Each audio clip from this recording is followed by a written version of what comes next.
Greetings, Andy and everybody from Omaha. Today, I'm taking you to Russia again.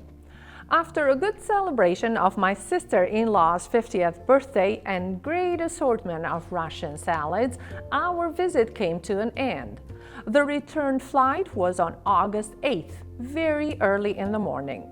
There is a 3-hour car ride between Suzun, my in-law's place, and Tomachova Airport in Novosibirsk.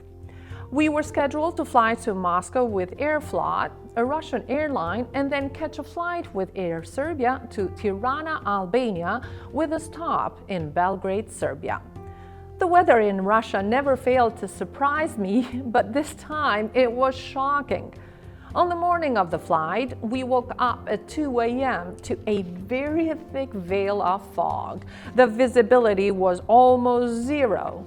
We hit the road thinking that by the time we made it to the airport and 123 miles away, the weather would be better. Wrong. Once we pulled into the parking lot of the airport, my husband received an email about the flight's delay of several minutes. The panic started flowing rapidly. We had only a 2-hour layover in Moscow to catch our next flight.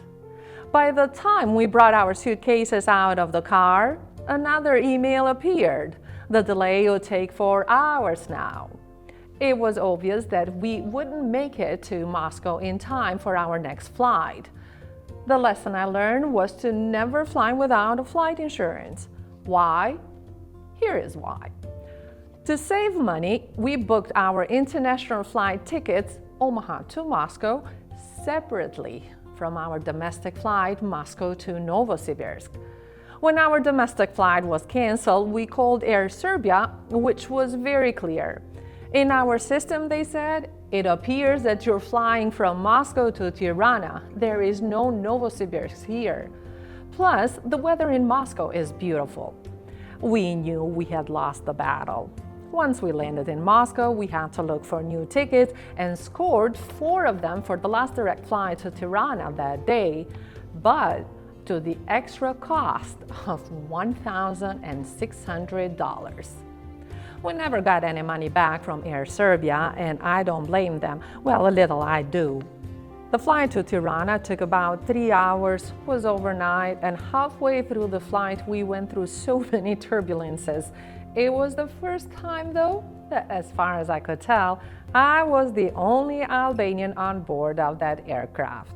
The rest were tourists flying to Shqipëria, the land of eagles, as Albanians call their country, or the land of Mercedes, as I now call my native country. But I will spare that story for another time, and until then, keep reading and watching Letters to Andy. Enkela.